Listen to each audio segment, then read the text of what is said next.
¿Qué es lo que mantiene a una persona atrapada en una relación violenta? Muchas veces la jaula no es de barrotes, no se ve. Hoy vamos a analizar la investigación que, por así decirlo, nos dio la llave para entender esa prisión psicológica, el increíble trabajo de la doctora Lenore Walker. A ver, esta es la pregunta del millón, la que muchísima gente se hace, ¿no? Si la puerta parece estar abierta, ¿por qué no se van y ya está? Bueno, pues la respuesta es mucho más complicada de lo que parece a simple vista. Y de hecho, nos lleva directos al centro de un malentendido enorme sobre lo que de verdad significa el maltrato. Para poder encontrar esa respuesta, tenemos que darle la vuelta por completo a la perspectiva. En lugar de plantear la pregunta de siempre, ¿por qué no se va?, la doctora Walker se atrevió a preguntar algo mucho más profundo. ¿Qué es lo que está viviendo? Y creedme, ese pequeño cambio lo cambia absolutamente todo. Este enfoque fue en su momento una auténtica revolución. Por primera vez, el foco dejaba de estar en lo que hacía el agresor para centrarse en cómo lo percibía la mujer. Se trataba de entender la situación desde dentro, desde sus ojos. Esto aportó un contexto psicológico, fundamental, que hasta entonces tanto la sociedad como el sistema legal habían pasado por alto por completo. Y claro, esa nueva perspectiva nos lleva directamente al primer pilar de esta prisión psicológica, un concepto que se conoce como la trampa de la indefensión. Aquí está la clave para entenderlo todo, de verdad, la indefensión aprendida. Y lo más importante que hay que comprender es que esto no tiene nada que ver con ser débil o con un defecto de carácter, es todo lo contrario, es una respuesta de pura supervivencia. Cuando una persona sufre un trauma una y otra vez, un trauma que no puede controlar, su cerebro aprende que haga lo que haga, da igual, aprende a no luchar, simplemente para poder sobrevivir. Pero, ojo, que este aprendizaje no pasa de un día para otro, tiene sus fases. Primero está el trauma, que es incontrolable. Después la mente empieza a desconectar, a no ver la relación entre lo que hace y lo que pasa. Da igual el comportamiento, el dolor llega igualmente. Y por último, y aquí es donde se cierra la trampa, esa sensación de que no se puede hacer nada se extiende, se generaliza a otras situaciones, hasta que la persona llega a creer, de verdad, que no hay salida posible. Vale, entonces, si la indefensión aprendida nos explica el por qué, el ciclo de la violencia nos explica el qué, o sea, el patrón tan engañoso que sigue el maltrato en realidad. Y es muy importante entender que este ciclo casi nunca empieza con un golpe, empieza en silencio, con una tensión que va creciendo muy poco a poco.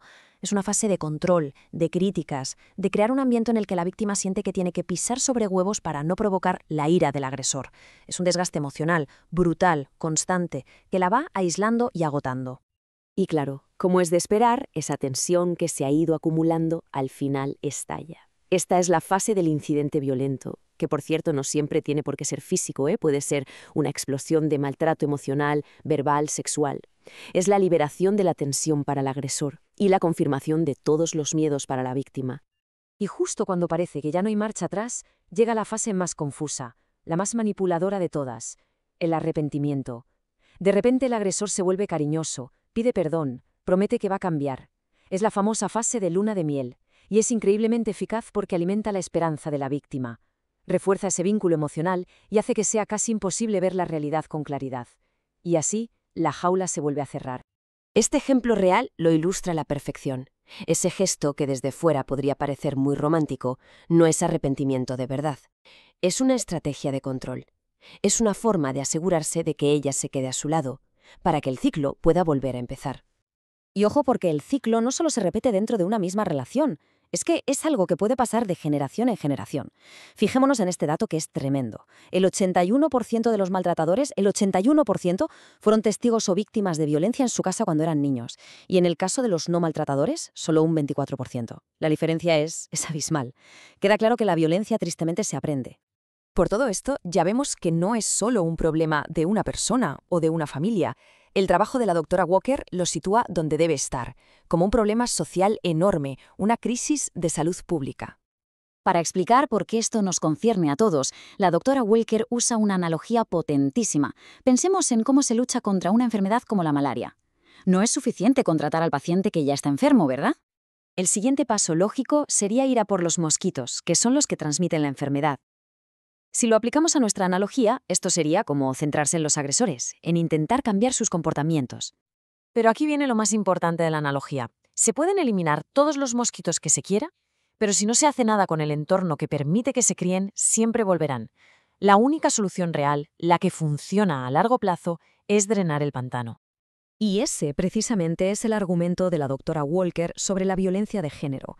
Debemos atajar las condiciones sociales, las actitudes, las desigualdades, las normas culturales, que son ese pantano en el que esta violencia nace y se desarrolla.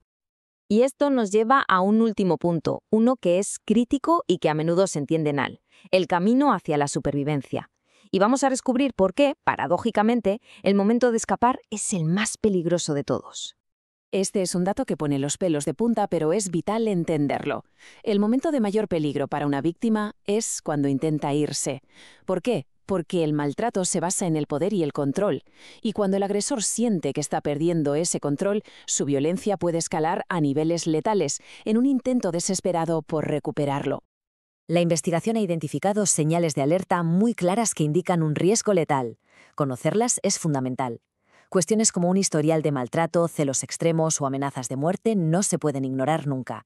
Es justo por esto que tener un plan de seguridad y una red de apoyo es absolutamente crucial en el momento de la separación. Así que, al final, volvemos a esa metáfora central, la del pantano. Si entendemos que la sociedad es ese pantano y que todos formamos parte de ella, la pregunta que queda flotando en el aire es inevitable, ¿no? ¿Qué podemos hacer, cada uno de nosotros, para ayudar a drenar ese pantano? Y es que ahí es donde está el verdadero reto.